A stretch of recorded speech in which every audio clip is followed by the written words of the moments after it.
बिस्मिल्लाहिर्रहमानिर्रहीम। अस्सलाम वालेकुम दोस्तों, इंटेलिजेंस क्लब के चैनल में आप सबको खुशामदीद। दोस्तों, एक नए क्वेश्चन के साथ आज हम आपके सामने हाज़िर हैं। ये वाला जो क्वेश्चन है, क्वेश्चन नंबर 6, ये जो एफपीएससी ने अभी हाल ही में जो स्पेशल एग्ज़ाम कंडक्ट किया था, उसके जीएसए के पेपर के अंदर ये जो है क्वेश्चन आया था। तो बहुत सारे जो कैंडिडेट्स थे उनको ये क्वेश्चन जो है सॉल्व करने में दिक्कत पेश आई थी। तो आज हम इसको अच्छे तरीके से करेंगे और इंशाल्लाह ताला जब आप ये वीडियो देखेंगे तो ये क्वेश्चन आपको समझ में भी आएगा और आइंदा जब भी ऐसा कोई क्वेश्चन आएगा तो आप उसको इजीली सॉल्व कर सकेंगे। तो चलते हैं बगैर किसी देरी के। तो ये क्वेश्चन बेसिकली कह रहा है कि 3 persons Jain, Ali and Umar started a business with 1,50,000, 1,90,000 and 1,20,000 respectively। तीन लोग हैं, एक जैन है, अली है और तीसरा उमर है। इन्होंने अलग अलग इन्वेस्टमेंट के थ्रू जो है वो एक बिजनेस रन किया। उस बिजनेस के अंदर Jain manages the business and receives allowance of 1,60,000 rupees. जो जैन है वो 1,60,000 रुपये किस मद में लेता है? उस बिजनेस को मैनेज करने के लिए, और जो अलाउंसेस उसको मिलते हैं वो लेता है।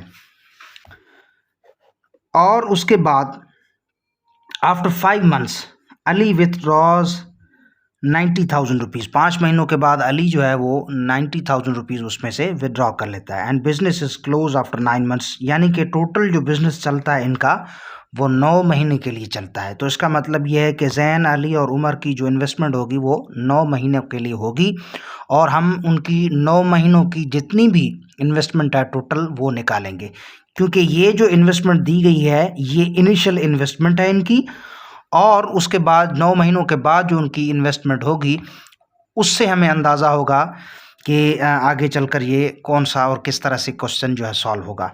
What did each receive in the profit of rupees 5,80,000 rupees. अब 9 महीनों के बाद उन लोगों को 5,80,000 रुपये का बेनिफिट होता है और वो जो प्रॉफिट है वो इन तीनों में तकसीम होना है ये प्रॉफिट। लेकिन चूँकि हर एक की जो इन्वेस्टमेंट है 9 महीनों के लिए वो डिफरेंट है, तो इसका मतलब ये है कि प्रॉफिट का जो क्वांटिटी होगी वो भी डिफरेंट होगी तीनों के लिए। तो सबसे पहले हम क्या करेंगे कि जो प्रॉफिट है तो उसी प्रॉफिट में से जाहिर सी बात है जैन ने जो है इस बिज़नेस को रन किया और इस बिज़नेस को मैनेज किया, तो अलाउंस वगैरह जो है वो हम काट लेंगे। तो इसका मतलब ये है कि 5,80,000 में से हम जो है डिडक्ट कर लेंगे 1,60,000 रुपये। ठीक है जी। तो ये आपके पास जो रकम बच जाएगी प्रॉफिट के मद में वो 4,20,000 बन जाएगी। तो ये अब टोटल प्रॉफिट बन चुका है जो इन तीनों में तकसीम होना है। तो सबसे पहले हम जैन का जो 9 महीने का शेयर है वो हम निकालते हैं। तो हम लिखेंगे कि भाई जैन्स शेयर फॉर 9 मंथ्स, जो 9 महीनों के लिए जैन का शेयर है वो हम निकालेंगे। जो शुरू में उसकी इन्वेस्टमेंट थी जैन की वो 1,50,000 रुपये थी, तो 9 महीनों के लिए निकालनी है, तो इसका मतलब ये है कि हम उसको 9 के साथ मल्टीप्लाई करेंगे तो ये बनेगी ये बन जाएगी 13,50,000 रुपये। अच्छा, ये तो जैन की बन गई। अब मसला अली के साथ हो रहा है, क्योंकि अली ने क्या किया है कि अली ने तो 9 महीनों के लिए ही इन्वेस्टमेंट की है, लेकिन अली ने 5 महीनों के लिए जो रकम रखी वो 1,90,000 रखी, फिर उसमें से 90,000 उन्होंने छठे महीने में निकाल लिए, यानी कि बाकी जो 4 महीने उसके उसने 90,000 उसमें से निकाल लिए। तो इसका मतलब ये है कि उसकी 2 किस्म की शेयर बनेगी।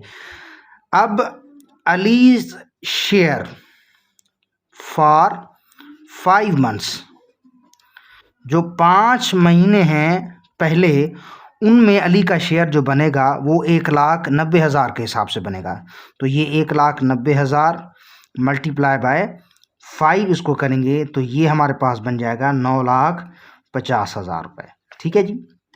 अब अली का जो दूसरा शेयर है, चूंकि अली ने 5वें महीने के बाद जो छठा महीना स्टार्ट हुआ तो उसमें उसने 90,000 रुपये निकाल लिए, तो बाकी 4 महीनों के लिए इसका मतलब यह है कि उन्होंने 1,00,000 रुपए के हिसाब से इन्वेस्टमेंट की है।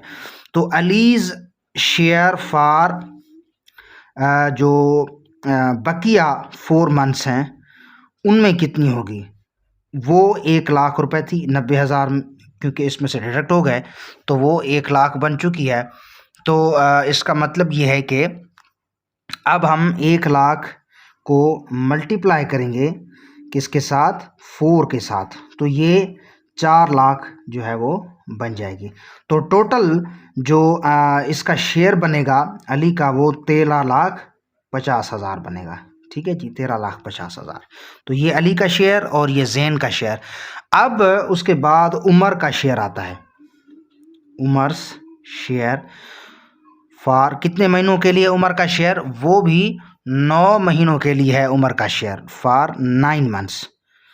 तो 9 मंथ्स के लिए है, तो इसका मतलब ये है कि उनकी जो इन्वेस्टमेंट है वो 1,20,000 है। उसको हम मल्टीप्लाई करेंगे किसके साथ, उसको हम मल्टीप्लाई करेंगे 9 महीनों के साथ, तो ये बन जाएगा 10,80,000 रुपये। ठीक है जी।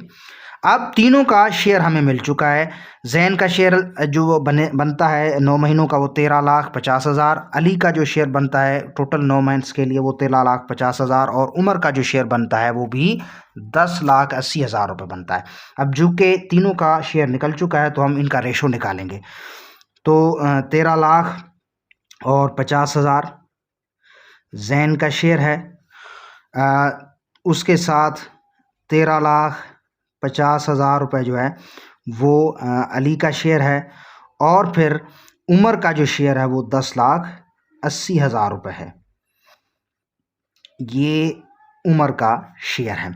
तो जब हम इसको इनकी चारों ज़ीरोस निकाल लेंगे और फिर इनको हम जब 27 के साथ डिवाइड करेंगे तो ये हमें 5 मिल जाएगा, यहाँ पे भी 5 मिल जाएगा और यहाँ पे 4 मिल जाएगा। तो इसका मतलब ये है कि जो जैन का शेयर बनेगा वो 5 गुना होगा, जो अली का शेयर बनेगा वो भी 5 गुना होगा, और जो उमर का शेयर बनेगा 4,20,000 रुपये में वो 4 गुना होगा। अब हम आसानी के साथ हर एक का शेयर जो है वो निकाल सकते हैं। तो Jains share in the profit, अब जो प्रॉफिट मिला है उसमें जैन का शेयर कितना होगा, 5 बटा टोटल रेशो जो हमारे पास बनेगा वो 14 बनेगा। तो 5 बटा 14 मल्टीप्लाई बाय 4,20,000। तो इसका शेयर जो बनेगा वो बनेगा 1,50,000 रुपये। इसी हिसाब से जो अली का शेयर है, allies share in the profit, वो कितना बनेगा, वो बनेगा 5 बटा 14 मल्टीप्लाई बाय 4,20,000 इक्वल्स टू ये भी 1,50,000 ही बनेगा। अब जो उमर का शेयर है वो थोड़ा सा घट जाएगा। तो Umar's share in the profit, Umar का जो शेयर प्रॉफिट में बनेगा वो 5 बटा 14 मल्टीप्लाई बाय 4,20,000। तो ये बन जाएगा 4 डिवाइडेड बाय 14, क्योंकि जो उमर का शेयर है वो 4 गुना बनता है। तो 4 डिवाइडेड बाय 14 मल्टीप्लाई बाय 4,20,000। तो जब हम इसको कैलकुलेट करेंगे तो ये बन जाएगा 1,20,000। तो टोटल जो इनका प्रॉफिट बनेगा, जब तीनों का हम प्रॉफिट का शेयर कैलकुलेट करेंगे तो ये 4,20,000 बनेगा। तो इसका मतलब ये है कि जो 4,20,000 रुपये हमारे पास प्रॉफिट बना था तीनों को डिवाइड करने के लिए, वो हमने 4,20,000 प्रॉफिट तीनों में डिवाइड कर लिया है, जिसमें जैन का जो शेयर बनता है वो 1,50,000, अली का जो शेयर बनता है वो भी 1,50,000, और फिर उमर का जो शेयर बनता है वो 1,20,000। तो उम्मीद है कि ये क्वेश्चन आपको बड़े अच्छे तरीके से समझ में आया होगा। और इसी तरीके से जब नेक्स्ट क्वेश्चन हम इस जीएस से यानी जनरल साइंस और एबिलिटी का करेंगे तो वो भी बड़ी आसानी से आपको समझ में आएगा। तो मज़ीद वीडियोज़ इस तरह की देखने के लिए आप हमारे चैनल को सब्सक्राइब करें, दोस्तों के साथ शेयर करें, ताकि मज़ीद अच्छी वीडियोज़ आप सबको मिल सके। तो इस उम्मीद के साथ इस वीडियो को ख़त्म कर दें कि अल्लाह ताला आप सबको खुश रखे। आमीन सुम्मा आमीन।